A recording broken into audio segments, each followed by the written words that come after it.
Dude, there's nothing for, I need a hat, but we don't have hats here. Quarantine hair.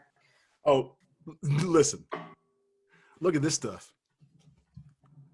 No, you've Look, got to see Manuel. Manuel looks like a Doobie Brother. Or no, a BG, between a BG and a Doobie Brother. his hair lays down real flat, doesn't it? No, it's curly and it's like blow drying, like 1980s wonder. Dude, we're all going back in time with our fashion now. Michael, I got to show you this. I wish you were here. I made one of these tortilla things. That's what I've been doing all the time. Dude, it's so good. Do you know what I've been doing? I'll take that tortilla. I'll make the tortilla, right? And you flip it, big flip. So on one side, before I flip it, I'll coat it with cheese and let it melt just a little bit, and then flip that, and then coat that side with cheese while the other side cooks. Well, that's just evil. And it crusts the whole thing with like a crust of like caramelized cheese. Oh my God. Sometimes I'll put a tortilla on top of the cheese when I'm doing it. So a toasted tortilla, and then you can eat it like this. Spain fusion food. You're my hero. My God. Oh man, heroes. I You're miss my you, hero. my friend. I miss you too. Yeah. I really do. I watched today your video that you did, the second quick. Oh, the second one, that was... Yeah, with your soldier friend. Oh, no. Oh, the sixth one. Yeah, Sean Davis. Sean. It's just, I just, yeah. He is something else, isn't he? Yes, he is, Michael. And so are you. It's just, I mean, it's extraordinary when you see this collision of two lives that were just meant to collide at some point and amplify and take all of it to another level. That is the whole ethos of this show, is that there are voices that for me that fit into my own personal artistic ethos, and those are the voices that I want to amplify. Not because I think that what I'm doing is right. It's because I think that what we're doing helps people. And I know that there's so many artists like that in our business that literally have found that other thing that keeps them coming back and keeps them making sacrifices and keeps them doing all those stuff. And so that's why I love having these conversations, because when I'm done with them, I'm not so depressed anymore about how crazy everything is, because How'd you come up with the name, The Quick? The Quick. It's like, it's about the emotional connections that cut to the quick. Wow. And it's those moments that happen, like the thing with Sean, like that moment for me, the focus of that whole show, even though it's kind of a broad story, the focus was really when I looked, I had to look into Sean's eyes. And, he and I had long conversations about his experience in Iraq and his recovery. I mean, when he, the story is, what you didn't hear in that show is that Sean was the leader of his platoon. He and his best friend joined together right after the 9/11, and they went everywhere together. And he was in his company, and his buddy was always one of these gung ho guys and got bored real fast, and that was the hardest thing to deal with, was the boredom. Oh yeah. And so this mission came up, and he kept bugging Sean to do it, and Sean said no.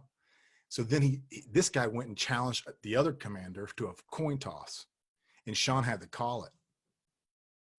And Sean faked the coin toss so his friend could have some action, because he was so bored.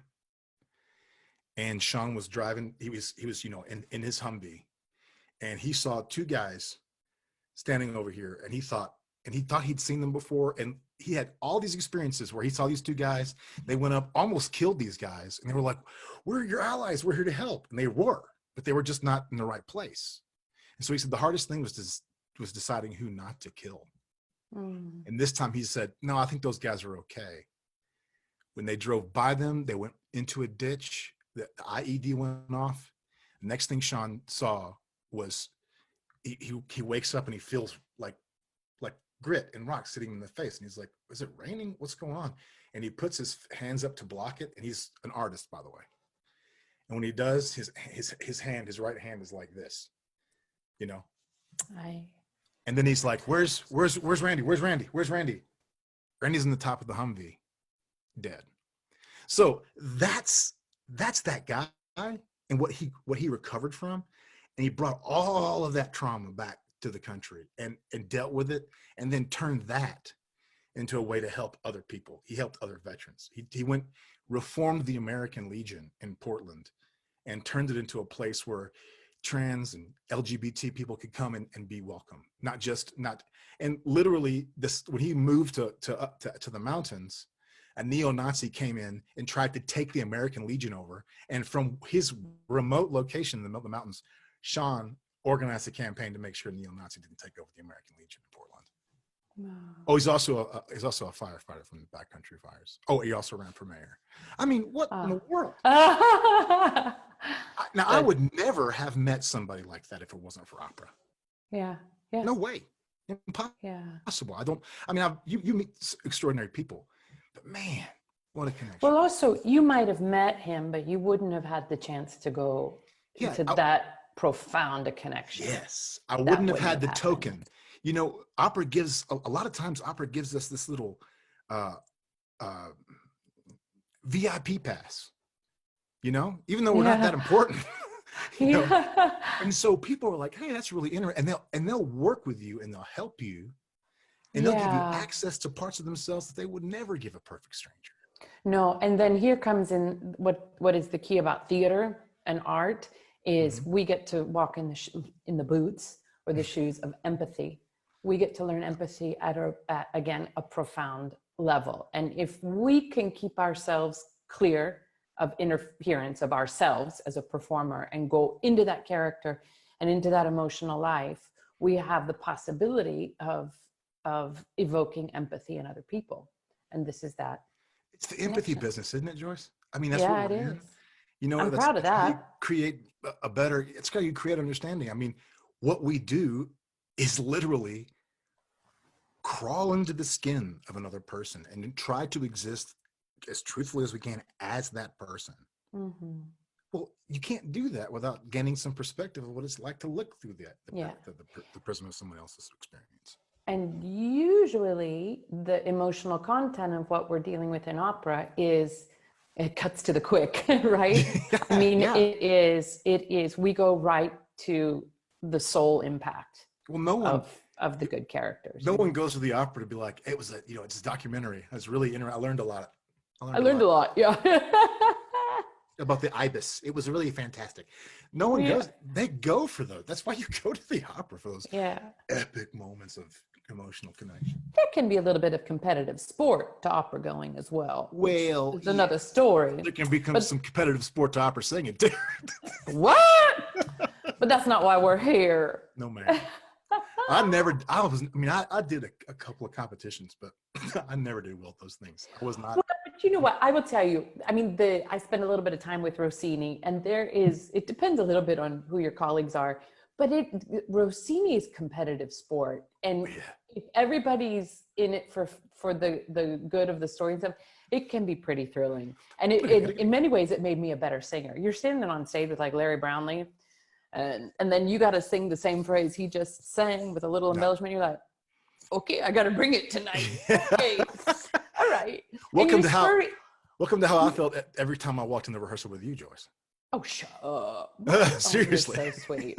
You're so sweet. But I mean, that's lovely.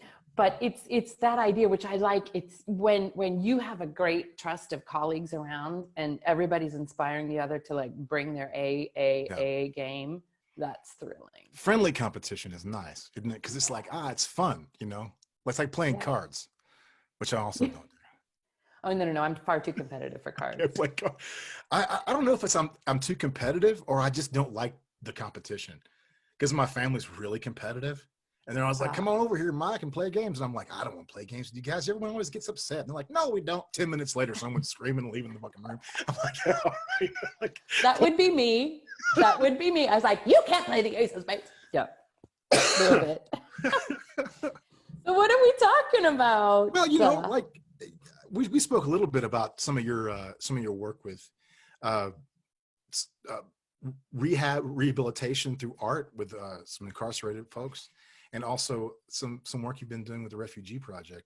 And a lot of times, what we talk about in this show is just like these personal connections on stage or with an audience. But what really is always super compelling to me is when opera reaches out into the non-opera world and makes the connection with people, and that sort of sense of discovery that happens not just on the people who don't know what opera is, and we're like being so gracious just to bring this wonderful thing to them. It's the other part that's equal, that discovery that we have in gaining a perspective and seeing things from a different point of view. That's maybe differently we can in the opera world, and myself included, get sort of into the ivory tower sometimes and get sort of removed from real life. We're so caught up in the pretend world, we don't get into the real world. And I was really fascinated by these projects where you didn't just reach into the real world, you reached into the real world. And you didn't just write a check, you didn't just send a letter or a recording, you showed up yourself and put yourself in those places. So I just would love to hear this, and I think my audience would love to hear about this experience that you had. Well, I mean, we first met in Dallas with Great Scott. I mean, that's where we met on stage. And right there. Yeah, that's a little freaky. It's always up. So it's this, I didn't. Oh, okay. You don't change it out with each guest. No.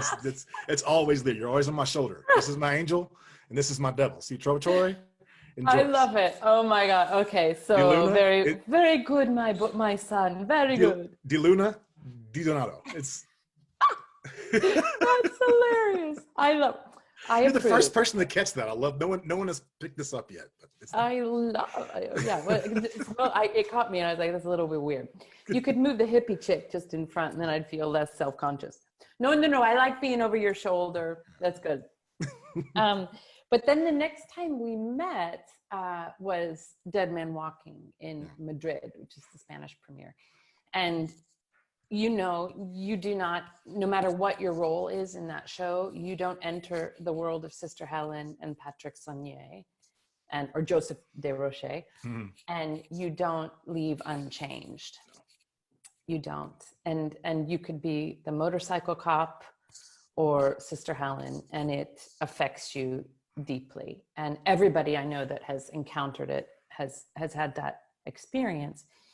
And I think it affected me and continues to impact me in a lot of ways. But I think one of it was, this is all fun and games, and it's all lovely to get on stage and do this stuff. And I love it. I'm passionate about singing, but there's so much more that the world needs to amplify what happens in opera. The things we're talking about, empathy, that sensation of being a part of something bigger than yourself. So it's not just about you and your little world, but it's a whole team. It's a whole history. It's a whole centuries long connection that we make when we stand on stage and sing Verdi or Mozart, right? I mean, we can get pretty deep into all of that. But what does that mean for today? I grew up in lower middle class, but white middle class suburbia in the Midwest, right? Pretty idyllic life. And I thought I was going to be a high school music teacher, do what everybody else was doing, have a couple kids, plant my peonies in the suburban garden. And you know what? Like, I would have been good at that, and it would have been fine, but I got pulled into this other direction. But it was always what was motivating me was not stardom or getting to the Met or a recording contract. It was none of that stuff. It was kind of what my vocation was in life. I grew up Catholic, so vocation was the big topic of discussion at the dinner table. And so it was always this, we were really raised to think about how we could be of service. So then I get sidetracked from serving in education, and I was like, oh, but this opera thing feels really good, and it feels a little narcissistic because I have to think about my voice all the time. And what? I'm in the spotlight, and how did I Everybody's sound tonight? everybody's telling me how great I am all the time. What? You too? Isn't that It's funny? just, my Except God. when they're not, Yeah, and like right then, now. yeah. Where my people at? Yeah, we're all. I say that we're all like it's our drug dealer is doing a 2-year stint right now in our business, and we all look like a bunch of strung out junkies because our best source of dopamine has just been taken away from us, man. I'm like, And Manuel, don't you like the way I wash the dishes?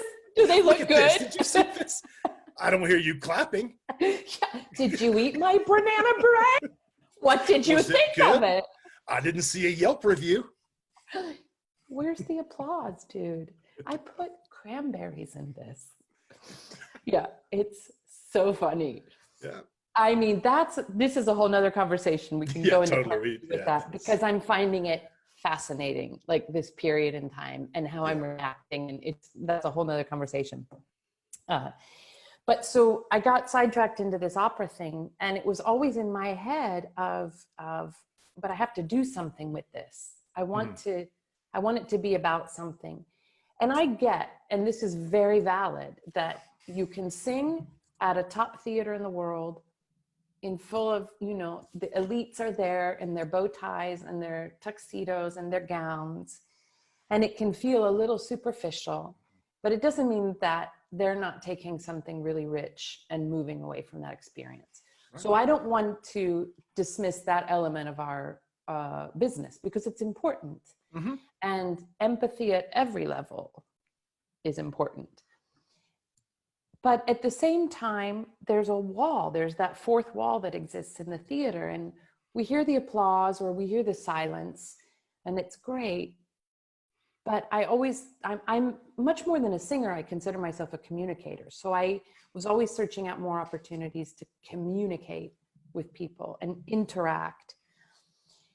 And when these opportunities to go into, in particular, Sing Sing, but I've done a couple other meetings as well in a Juvenile Hall with Maestro Muti in Chicago, which was really extraordinary. And so tragic in so many ways what we do to people that step out of line here for various reasons. For children that step out of line. Children that are cut off from everything, and we put them in unspeakable places. And then the refugee camp as well. On one hand, what blew me away is when I went to those places, I didn't sing Somewhere Over the Rainbow and Danny Boy like opera light, which I love, but I chose not to do that in that situation. I sang Handel, and I sang a 7-minute Rossini aria that even opera administrators will say, oh, we have to cut it down to 2 minutes. People's attention span isn't that long. Yeah. Okay, whatever okay, no. You didn't condescend to them. No. And you're a captive audience. They can't leave. But well, I mean, it's you didn't say to them, oh, you're not very bright, and this music's gonna be too hard for you to understand. So let me give you something simple. You didn't do that. And also, if this is what I do, this is what I'm gonna do for you. This is who I am. And if I alter it, I'm gonna be slightly lesser. If I try and do Broadway, I like to sing it and it's fun, but that's not what I do. So I go into Sing Sing prison, and there's a small group of men there that are working on composition, and they would write pieces for me. I would perform sometimes side by side with them in duets or a solo if they wrote a solo. But then they give a concert for the general population there, and it's 200 to 300 men in a big auditorium, separated by cell blocks, because there are factions that don't want to be seated next to each other, etc. And it was so weird, because having been on the set of Dead Man Walking, it didn't feel foreign to me, which was a strange sensation, but I was hyper aware that this was not my world, and I didn't know the rules here. I didn't know, and I wasn't frightened, but I was aware that this was not an environment that I know how it goes. So I was attentive, to say the least. The men in the music program had said, tell her to bring opera because we want to hear opera. So I sort of had that position, and I didn't want to talk down to them, but I thought, how am I gonna introduce this? And the first piece I sang was Piangerò from Julius Caesar, Handel. 6 minutes, very quiet, very sustained, with an explosive middle part. So I get up, I say, hi guys, I'm Joyce, I'm from Kansas City. I just want to know, do any of you guys know that chorus that goes, hallelujah, hallelujah? And the couple guys went, da-da-da-da, da-da-da-da. It was a tune they had heard. Mm-hmm. I said, well, this was written by that guy. So, okay, I know that guy. And I said, I'm going to play the character of Cleopatra, Queen of the Nile. So I'm not dumbing down what I'm performing, but I'm just presenting it in a way where I take them by the hand and say, you guys know this. Mm-hmm. So it's okay. Don't worry. She's in huge mourning because somebody's killed her lover, and she's in deep grief. And you're going to hear her say, piangerò, which means I can't stop crying. Mm-hmm. And then you're going to hear the music change halfway through. And that's where she decides, I'm a queen and I can get revenge on the guy who killed my lover. And I will. Even if I'm dead, I'll come back as a ghost and haunt him. And you saw them get kind of quiet. And I said, but then you're going to hear the music come back around and she's going to say, piangerò again, because she knows no matter what kind of revenge she gets, she's still stuck with her grief.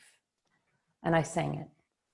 And in the A section, there was this kind of restlessness, and it was a little, and I thought, oh God, Joyce, just like stay the course, just, it was more like go deeper, because they weren't with me. And I thought, oh, it's going to be a long night, And in the middle section, immediately the music changes. Yeah.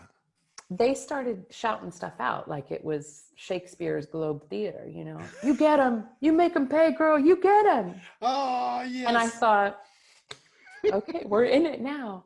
And then Michael, when the da capo comes around and all time stops, you could have heard a pin drop.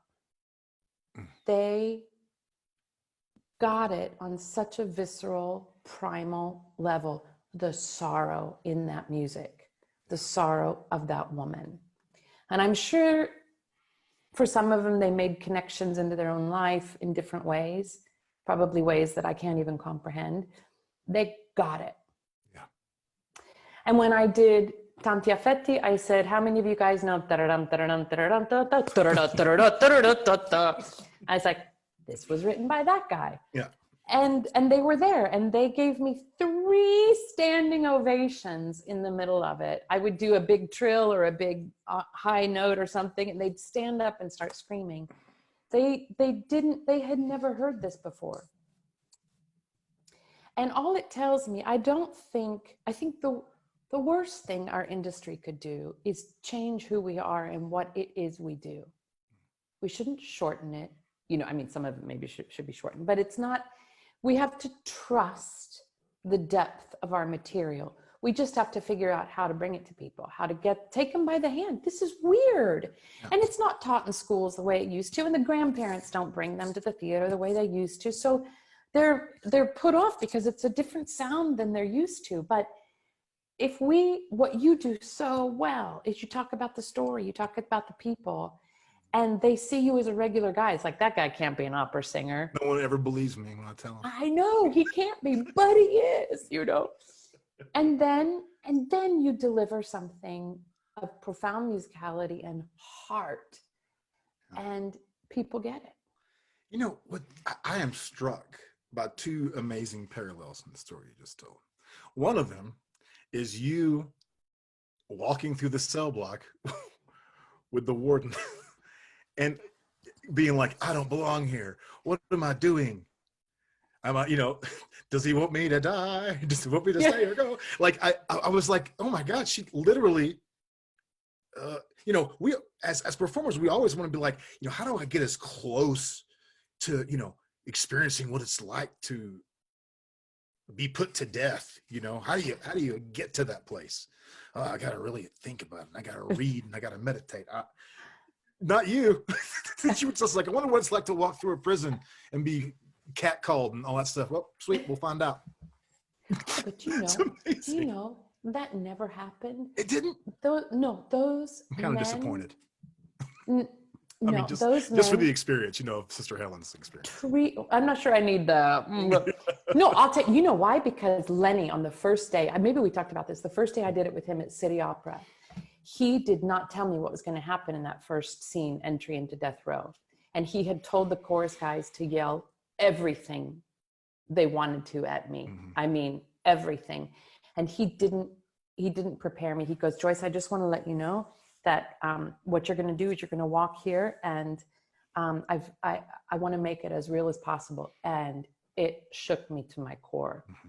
And he was I didn't feel unsafe or anything like that. I mean, it was very well modulated, but Lenny so is, I felt it there. It's a good caretaker. He really is. I mean, I love working with him, so I don't want anybody to think that he sprung something. If you work with No, Lenny, it was very calculated. And he set it up in a way that I knew it was going to be strong, but that I was safe. But it was the best directorial decision ever, because I couldn't have acted that in the same way without that sense of absolute shock. But when I actually went into Sing Sing, the level of respect that I was shown blew me away. it's amazing. And it's unlike anyone that I've encountered anywhere. It definitely doesn't fit with the stereotype, does it? Because the stereotype, you wastebasket these guys and they're all terrible, and they're gonna treat you like crap. Of course that's what's gonna happen. That's not what happened. The first day I went there, it was a workshop day. So this was the week before the concert experience I just told you. Mm-hmm. And we were preparing around the theme of Somewhere, because it was Carnegie Hall. Carnegie Hall does this, they run this program at Sing Sing. And so their season theme was Somewhere from West Side Story. So all the men were working on writing things about that. And we were teaching them a piece from West Side Story. And they had sort of split up into different groups. And I said, well, I can take a group and we can go work on the choral thing. So, and this was my first day there. And there were 4 men. And, you know, if central casting was casting for maximum security men who are incarcerated, it's what these guys, they would have been these 4 gentlemen, right? From a stereotype. I mean, I looked and they looked the part.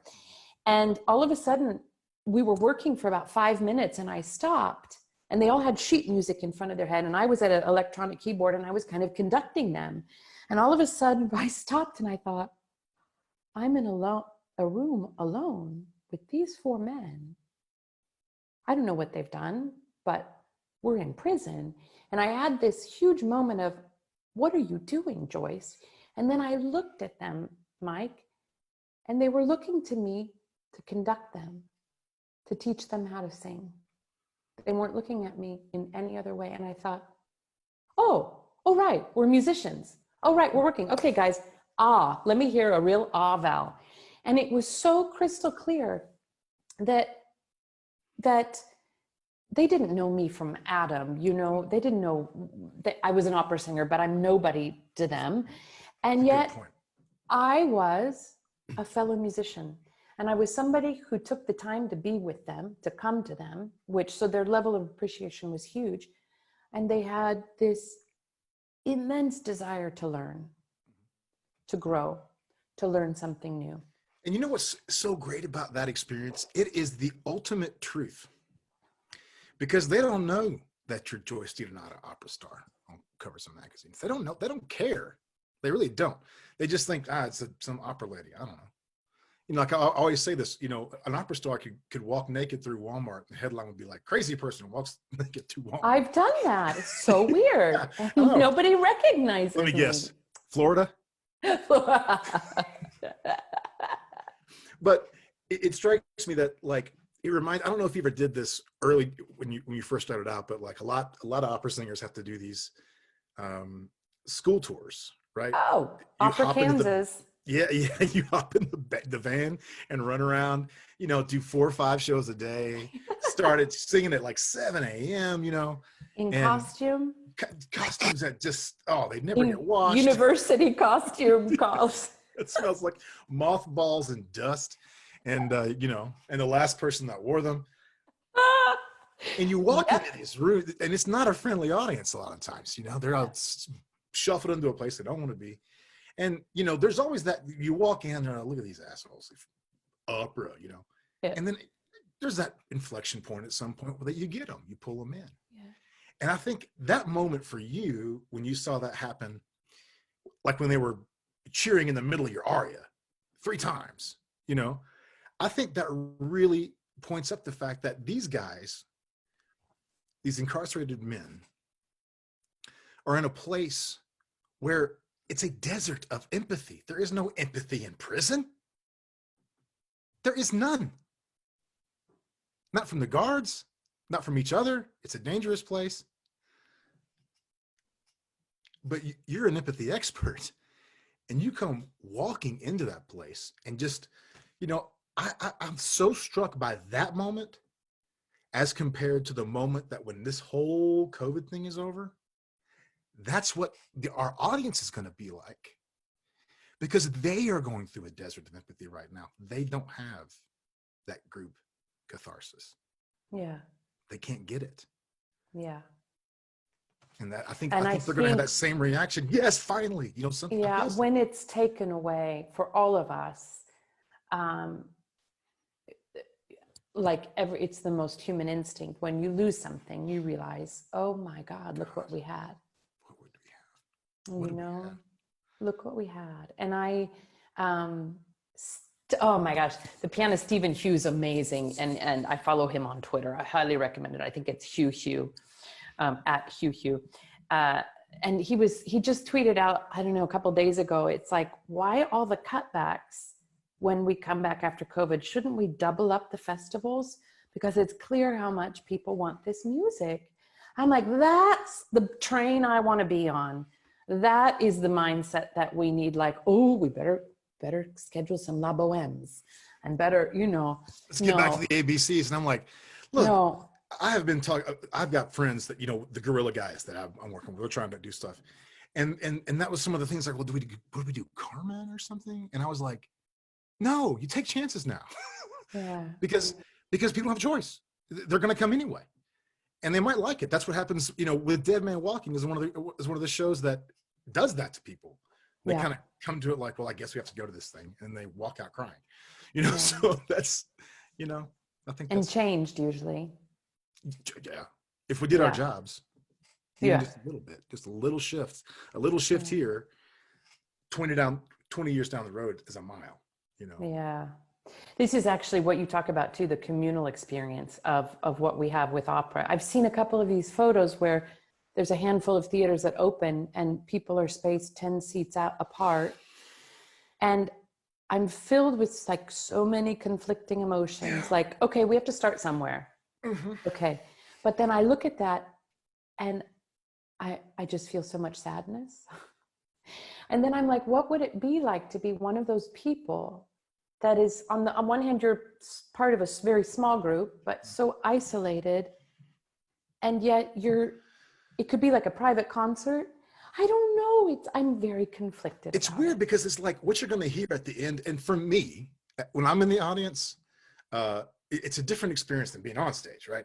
When I'm on stage, the applause is kind of, I don't know, fine. I like it, but it doesn't really, it's over for me. So I'm just like, For the audience, when I'm really moved, when I'm really like, oh, this got me, I'm like primed and I can't wait to clap and I can't wait for everybody to clap. And I'm like, right, guys, right? That was, oh, I can't believe oh man. And what's going to happen in those places is like, I don't know. Maybe wouldn't it be cool if like all 20 people stood up and like screamed? Oh, they will. I don't know. They will. Yeah. They will lose their minds. Yeah. I can't wait to watch it. I can't wait to watch it. But I'm this, I mean, we will come out of this and we will be on the other side of it at some point. And it's still now, like, we start to feel cracks coming in the quarantine and all that, even though we don't quite know what it looks like and all of that. But I'm trying to imagine that first time that I go back out on stage. And I'm also trying to say, okay, when the dust settles and I'm making decisions about scheduling, what do I want to, because now every concert or every performance will feel like a treasure, right? What do I want to use that time for and that effort for? Yeah. And what do I want to say? Yeah. With this precious, precious encounter with one unique audience at a time. Like, what do I want that to be about? I don't want it to be formulaic. Which doesn't mean I want it to be avant-garde or anything. It might be very traditional. I don't know. But I want to be really clear. I mean, I've always tried to do this, but now it's like on steroids. I want to be really clear about why I've asked them to buy a ticket, to take the time out, to make the effort to be among people at a time where now we're a little bit weird. It's like, it had better be worth their effort and time. And I know that what we do is, but we have to be, as a community, we have to be very clear about the acute importance of what we do. Not that we're self-important, I don't mean that, but the possibility to connect, to heal, to transform, to touch, to bring beauty and connectedness into the hearts of all these people who made the effort to be there. We have to be really clear about that. And then I have no worries about the future. It's going to be strong and robust and amazing. But if it's formulaic and generic and predictable, I don't really feel like I can ask people to come and spend their money on that or their time on predictable genericism. I mean, that's exactly why you say it. That's why I tell these stories. And it's, I mean, part of the reason why I tell these stories is for us to remind each other of what we did that was good and what felt good, and that connection, to remind each other, hey, that it's real. It's real. It wasn't a dream. It was real again. Yeah. It wasn't a dream. It's not rose-colored glasses. That really happened. Yeah. You know, and that's it. But the other part is, shoot, lost my thought. That's the hardest part about this show. It's like, yeah. And then, what she said. The crickets are coming. The crickets. I can hear the crickets. Yeah, edit that out, Annie. That was terrible. Keep it in. It's good. It's candy. You know, the one thing I regret in this time, is I have not kept a blooper reel of all these videos that people ask me to do. I have, and it's terrible. Have you? You have never heard somebody, I mean, you know, I have a hard time not cussing when I'm talking on these things. You never heard somebody, I have come up with the most creative and most eloquently pronounced cuss words you've ever heard in your life, trying to introduce some random clip. God almighty. I love it. I just hit delete immediately, like save memory on my phone. But the promo is 10,000 times harder than making the content on everything we do. The promo is always the hardest part. Yeah. And people are like, could you just make a little video? And I'm like, yes. Oh, sure. It's going to take about 12 hours, but no problem. Yeah, exactly. Just, I mean, you know, the problem is, Joyce, I mean, you and I are so gifted at this. We make it look so easy, you know? This is what I'm saying, Michael. I know it's poor other souls that have to struggle with all the money. Blah, blah. No. Yeah. You are good at this. You're very good. Like, I feel like I'm on like a fancy podcast or something. Oh, well, you are. It's called The Crick. It's a big deal. We have hundreds of listeners. I love it. Oh, I see somebody just joined. We're at 23 now. Wait, somebody just joined? Oh, I just got so paranoid. But Zoom bombed. Please don't show porn on my Joyce show. You're trying to get viewership up, Michael. Let's go. I'm just kidding. Is that Russian propaganda? Oh no! How do I get this out of here? Well, I'll tell you, like this is probably fantastic. I mean, I can't imagine going any further on that, because this conversation was perfect, and I can't thank you enough for taking the time. I know this is, for everybody out there. I mean, across the business. I mean, from people at the very top of the business all the way down to the bottom. Everybody is producing a ton of content right now because we just had our stage taken from us. And I know that everybody's got demands on their time, and I appreciate you taking the time out and spend it with us, because I think it's something people really need to hear. Well, Michael, you are one of the most sincere and heartfelt people I have ever met, but also have ever had the honor of sharing the stage with. And you know how I feel about you. And those experiences that we've had on stage together and off, in all the conversations and in all of the struggles. So I love that you're doing this, because it's substantive and it has content in it, not content, but content. And that's where I want to put my energy and time with. So I appreciate it so much. And really what you're bringing through these conversations and the depth of what you're bringing into this world, which is what you bring to the stage and will bring back to the stage again soon, is something I love to be a part of. Well, I'd be lying if I said that your example didn't have something to do with all of this. So thank you for that as well, because when you first endeavor to do things like this, you think, oh well, are people going to think I'm just pumping up my brand or something like that? And when I meet somebody who's so authentic and so sincere in their pursuits and their pursuit of this art form, I feel lucky to know you. Michael, I feel the same way. And I think it's one of the most valuable things we can do as colleagues is to encourage that in each other and to say, oh, no, go for it. But it's about the not downplaying as well the emotional content of what we do on stage. And you go there and it's a gift. And I predicted this for a long time, but I predict actually when we come back, how you align with certain presenters and the focus that you have and how you get it out into the community is going to be a template for a lot of theaters in what they do. And I can't wait to see what you do with it. We're going to be good. We're going to be good. Yeah. Look, I'd rather be an artist in 1925 than 1985. And right now, we're in 25. So I'll take that. It's a more fun time to be an artist. Whoa. That made me think. Right. Yeah, I was thinking in my life, like I've coasted along pretty well. Like in, the 80s, we had the Cold War, but it wasn't really so. And like I've had a pretty good life. It's like, this is what my grandparents talked about. Okay. I'm living in a history book right now. Which I find thrilling, actually, because we get to be a part of writing where we go. Yeah. My deepest desire is that we don't just plop back into normal after There's no normal. Normal left the building in January. We're never going back there.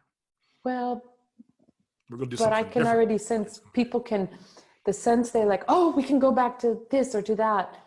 And this is another conversation. We're in the middle of the Atlantic going to the New World. And I'm sure they had the same feeling. Ahoy, matey! As they're passing the Seychelles, like, can we just go back? Nope. It's a long way out there. Nope. Spain is just, are you, okay. Well, it stinks in this boat. Yeah. But you know what? We'll keep having each other back and we'll keep prompting each other on and applauding each other. By the way, Michael, well done, yo. Oh. Bravo. Hearty, bravo. I'm going to double this so it sounds bigger. Have you? Woo! I need Manuel's the whistle. I can't do the whistle. Wait, you look really good. You sound really good too. No, I have gained a tremendous amount of weight. No, you look really. Have you been working out? And boy, you sound so resonant. Isn't it beautiful the way that sounds? It's like round tones. Yeah. Well, The you got flow. the mic, man. That's this thing. It's so obnoxious, but it makes a difference. That's very fancy. Don't envy me. Not even an AirPod. It's like It's from 1973. those are some okay boomer headphones you got there. Dude, I am a boomer practically now. On that note, I think we better call it. Thank you. Interview's over. I'm gonna look. All of my technology is boomer because I can't. I was due to buy everything new like now, and now everything. I feel like I'm my dad. You know, like I should be looking like, okay, well, welcome to the quick. No, Michael, really? How does this? How do? I can't see you. Hold on. Let me turn on the sound. What?